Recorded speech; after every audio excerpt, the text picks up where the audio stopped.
শুরুতেই এক নজরে আজকের হেডলাইন। ছাত্রছাত্রীদের ট্যাব বা মোবাইল কিনতে 10,000 টাকা বিজ্ঞপ্তি জারি করল শিক্ষা দপ্তর।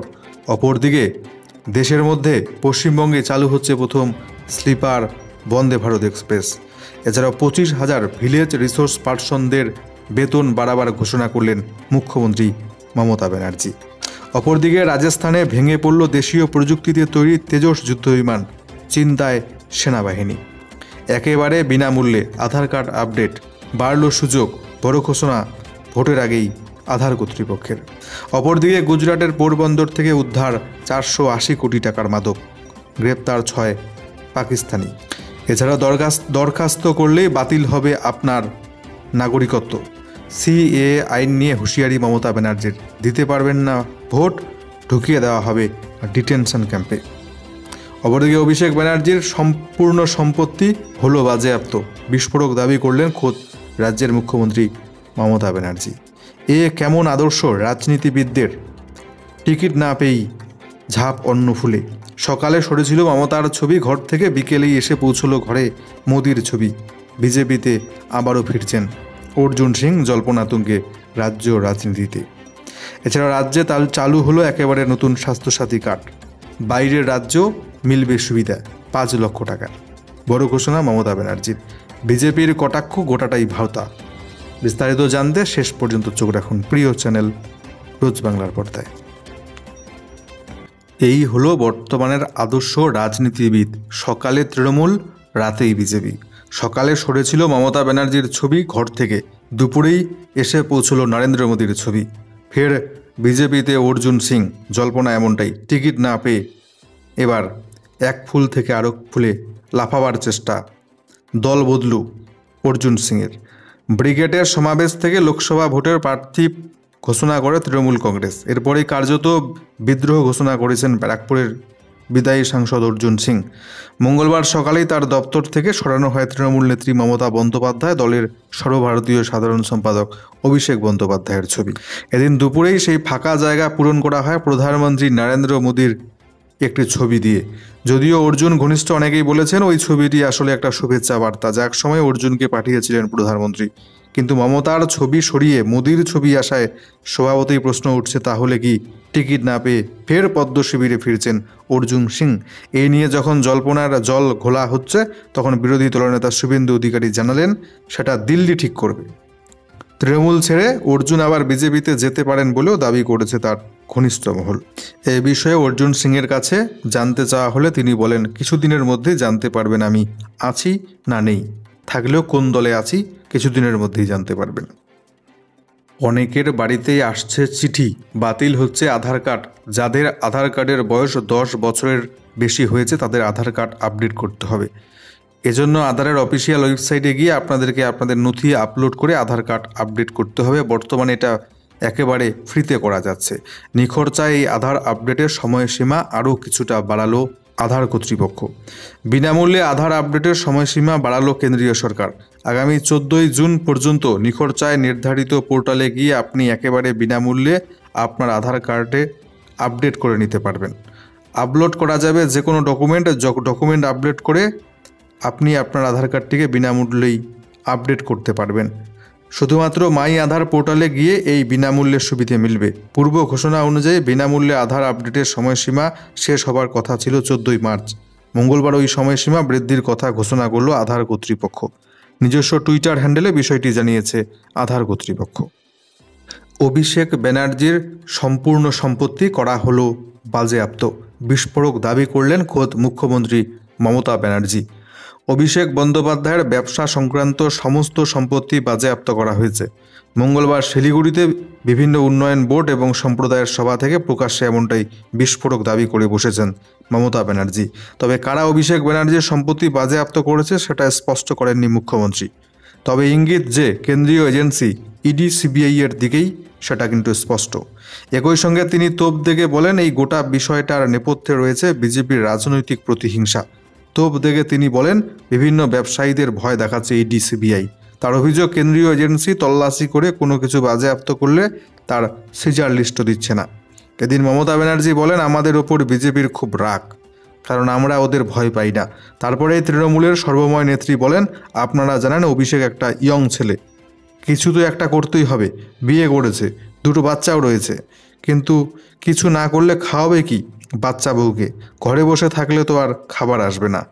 ওর একটা বিজনেস ছিল, সব সম্পত্তি বাজেয়াপ্ত করে নিয়েছে। রাজ্যে চালু হলো নতুন স্বাস্থ্যসাথী কার্ড। পরিযায়ী শ্রমিকদের জন্য ভিন্ন স্বাস্থ্যসাথী কার্ড চালু করলো রাজ্য সরকার। পরিযায়ী শ্রমিকদের জন্য এবার একেবারে নতুন আলাদা স্বাস্থ্যসাথী কার্ড আনলো রাজ্য সরকার।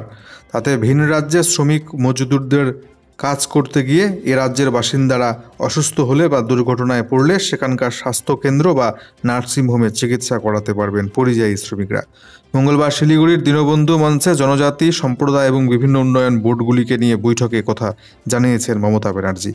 অর্থাৎ রাজ্যের নতুন এই স্বাস্থ্যসাথী কার্ড দেওয়া হবে পরিযায়ী শ্রমিকদের। তারা সেই কার্ড নিয়ে ভিন্ন রাজ্যের নার্সিংহোম, স্বাস্থ্যকেন্দ্রে বিনামূল্যে চিকিৎসা করতে পারবেন।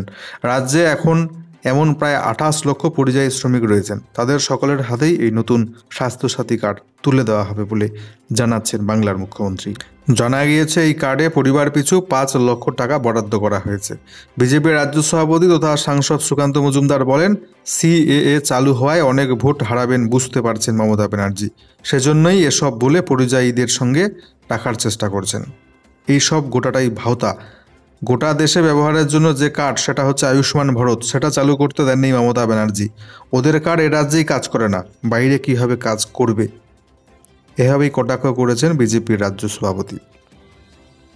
নির্বাচনের আগেই বড় সুখবর, রাজ্যের 25,000 ভিলেজ রিসোর্স পার্সনের বেতন বাড়াবার ঘোষণা করলেন মুখ্যমন্ত্রী মমতা ব্যানার্জি। লোকসভা নির্বাচনের মুখে আরও একটি বড় ঘোষণা, এবার বেতন বাড়তে চলেছে রাজ্যের 25,000 ভিলেজ রিসোর্স পার্সনের। মঙ্গলবার হাবড়ার পরিষেবা প্রদান অনুষ্ঠানের মঞ্চ থেকে স্বয়ং ঘোষণা মুখ্যমন্ত্রীর। তিনি এদিন বলেন, এখান থেকে আমি ভিলেজ রিসোর্স পার্সনদের বেতন মাসে 750 টাকা করে বৃদ্ধির প্রস্তাব করছি। সূত্রের খবর, মমতা ব্যানার্জির এই প্রস্তাবের পরেই প্রশাসনের সংশ্লিষ্ট আধিকারিকরা এই বিষয়ে পরবর্তী কাজকর্ম করতে শুরু করে দিয়েছেন। শীঘ্রই ওই কর্মীদের বেতন বৃদ্ধি সংক্রান্ত বিজ্ঞপ্তি জারি হবে বলে নবান্ন সূত্রে জানা গিয়েছে। প্রসঙ্গত, বর্তমানে ওই ভিলেজ রিসোর্স পার্সনরা প্রতি মাসে 10,000 টাকা করে বেতন পান। স্বাভাবিকভাবেই মুখ্যমন্ত্রীর এই ঘোষণায় খুশি ওই গ্রামীণ কর্মীরা। ভেঙে পড়ল ভারতীয় প্রযুক্তিতে তৈরি তেজস যুদ্ধবিমান, চিন্তায় ভারতীয় বায়ুসেনা সেনাবাহিনী। প্রশিক্ষণ চলাকালীন ভর দুপুরে রাজস্থানে ভেঙে পড়ল বায়ুসেনার একটি দেশীয় প্রযুক্তিতে তৈরি তেজস যুদ্ধবিমান। জয়সলমীরের একটি হোস্টেল চত্বরে সেটি আছড়ে পড়ে, সঙ্গে সঙ্গে তাতে আগুন ধরে যায়। তার আগে অবশ্য প্যারাশুট নিয়ে ঝাঁপ দেন পাইলট। তিনি নিরাপদেই রয়েছেন বলে জানা গিয়েছে। পাইলটের কোনো ক্ষতি হয়নি বলে মঙ্গলবার বায়ুসেনা সূত্রে জানানো হয়েছে। এই ঘটনায় বেশ চাঞ্চল্য ছড়িয়ে পড়েছে, কারণ এতদিন মিগ যুদ্ধবিমান ভেঙে পড়ার খবর পাওয়া যেত, এই প্রথম কোনো তেজস যুদ্ধবিমান এভাবে ভেঙে পড়ল। দেশীয় প্রযুক্তিতে তৈরি এই লাইট ওয়েট যুদ্ধবিমানের মডেলটি পরীক্ষামূলকভাবে আকাশে ওঠে। প্রথম পরীক্ষায় সসম্মানে উত্তীর্ণ হয়েছিল সেটি। 2016 সালে বায়ুসেনায় অন্তর্ভুক্ত হয় তেজস। 2025 সালের মধ্যে উড়ন্ত কফিন বলে পরিচিত মিগ যুদ্ধবিমানকে পুরোপুরি বাতিল করে তেজস যুদ্ধবিমানগুলিকেই বিকল্প হিসেবে বাহিনীতে জুড়তে চায় বায়ুসেনা। এই অবস্থায় তেজসের ভেঙে পড়া নিঃসন্দেহে চিন্তা বাড়াচ্ছে বায়ুসেনার। এক্স হ্যান্ডেলে বায়ুসেনা জানিয়েছে, দুর্ঘটনা নিয়ে তদন্ত শুরু হয়েছে। এদিন দুপুর 2টো নাগাদ সময় জয়সলমীরের লক্ষ্মীচাঁদ সানোয়াল কলোনিতে পড়ুয়াদের হোস্টেল চত্বরে তেজস যুদ্ধবিমানটি ভেঙে পড়ে। শোনা যায় বিস্ফোরণের কান ফাটানো শব্দ। বিমানের পাইলট প্যারাশুট খুলে নিরাপদে বের হয়ে যান। এরপর বিমানটি মাটিতে দুমড়ে মুচড়ে ভেঙে পড়ে। প্রসঙ্গত, বায়ুসেনায় এখন 40টি MK-1 ভ্যারিয়েন্টের তেজস যুদ্ধবিমান রয়েছে।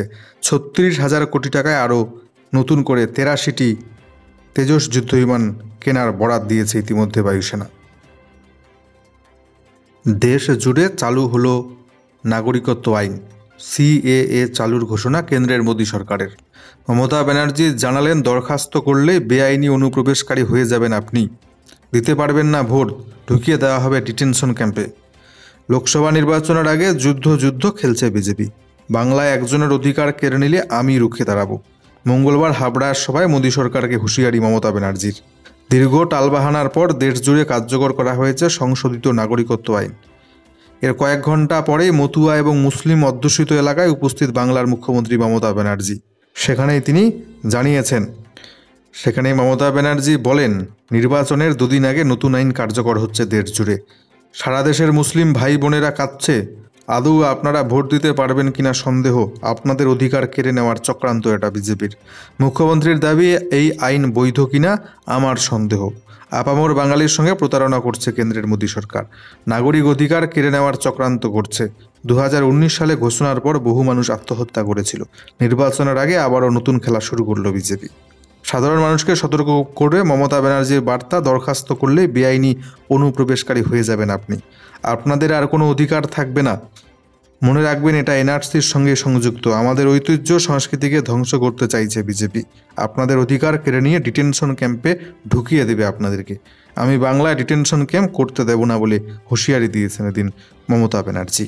মমতা ব্যানার্জি এদিন বলেন, সকলকে সাবধান করে তিনি বলেন, সিএএ পোর্টালে দরখাস্ত করলে আপনাদের এতদিনকার নাগরিকত্ব বাতিল হয়ে যাবে। এতদিন যে সুযোগ সুবিধা পেতেন তা বন্ধ হয়ে যাবে। তাই দরখাস্ত করবার আগে ভালো করে ভেবে দেখবেন বলে জানিয়েছেন মমতা ব্যানার্জি। লোকসভা নির্বাচনের প্রাক্কালে বড় সুখবর রাজ্যবাসীর জন্য। দেশের প্রথম স্লিপার বন্দে ভারত এক্সপ্রেস চালু হচ্ছে দিল্লি কলকাতা রুটে। মঙ্গলবার গোটা দেশ জুড়ে একসাথে 10টি নতুন বন্দে ভারত এক্সপ্রেস চালু করেছেন প্রধানমন্ত্রী নরেন্দ্র মোদী। এর মধ্যে একটি চালু হয়েছে পাটনা নিউ জলপাইগুড়ি বা এনজিপি রুটে। এই অনুষ্ঠানে অংশ নিতে রেলমন্ত্রী নিজে উপস্থিত ছিলেন আহমেদাবাদে। রেল সূত্রে খবর, অনুষ্ঠান শেষে বন্দে ভারত স্লিপার ট্রেন নিয়ে এদিন জরুরি রিভিউ মিটিং করেছেন অশ্বিনী বৈষ্ণব। এখনও পর্যন্ত যা খবর, দিল্লি কলকাতা রুটে দেশের প্রথম স্লিপার বন্দে ভারত এক্সপ্রেসের উদ্বোধন হতে চলেছে। তারপরে রুট হবে দিল্লি মুম্বই। অর্থাৎ ভারতের প্রথম স্লিপার বন্দে ভারত এক্সপ্রেস চালু হবে দিল্লি কলকাতা রুটে। কেন্দ্রীয় মন্ত্রিসভার অনুমোদনের পর ইতিমধ্যেই এই দুটি রুটে ট্রেনের গতি বাড়িয়ে ঘন্টায় 160 কিলোমিটার করতে পদক্ষেপ নিয়েছে রেল মন্ত্রক। একাদশ শ্রেণীতে ট্যাব কিনতে 10,000 টাকা, বিজ্ঞপ্তি জারি শিক্ষা দপ্তরের। তরুণের স্বপ্ন প্রকল্পের অধীনে ছাত্রছাত্রীদের ট্যাব দেওয়ার বিজ্ঞপ্তি প্রকাশ হলো মঙ্গলবার। চলতি বছর একাদশ এবং দ্বাদশ এই দুই শ্রেণীর পড়ুয়াই স্কুল শিক্ষা দপ্তরের তরফে 10,000 টাকা করে পাবে মোবাইল বা ট্যাব কেনবার জন্যে। আগামী বছর থেকে শুধুমাত্র একাদশের পড়ুয়াদেরকেই এই ট্যাব কেনার 10,000 টাকা দেওয়া হবে। 2021 সাল থেকে এই প্রকল্পের অধীনে দ্বাদশ শ্রেণীর পড়ুয়াদের ট্যাব বা স্মার্টফোন কেনবার জন্যে 10,000 টাকা করে দিয়ে আসছিল রাজ্য সরকার। করোনার সময় স্কুল কলেজ বন্ধ থাকায় অনলাইন পড়াশোনার সুবিধার জন্য এই প্রকল্প ঘোষণা করেছিলেন মুখ্যমন্ত্রী। তবে দ্বাদশ শ্রেণীতে টাকা মেলায় স্কুলে সেভাবে কাজে আসছিল না ট্যাব বা স্মার্টফোন, এমনটাই অভিমত। কারণ দ্বাদশের পড়ুয়ারা ততদিনে পাস করে বেরিয়ে যাচ্ছিলেন। সেই কারণেই মুখ্যমন্ত্রী সম্প্রতি ঘোষণা করেন, এবার থেকে একাদশ শ্রেণীতেই ওই ট্যাব কেনার 10,000 টাকা দেওয়া হবে ছাত্রছাত্রীদের। তাই শেষ ব্যাচ হিসেবে এবছর দ্বাদশের পড়ুয়ারা পাচ্ছেন টাকা ট্যাব কেনার জন্যে।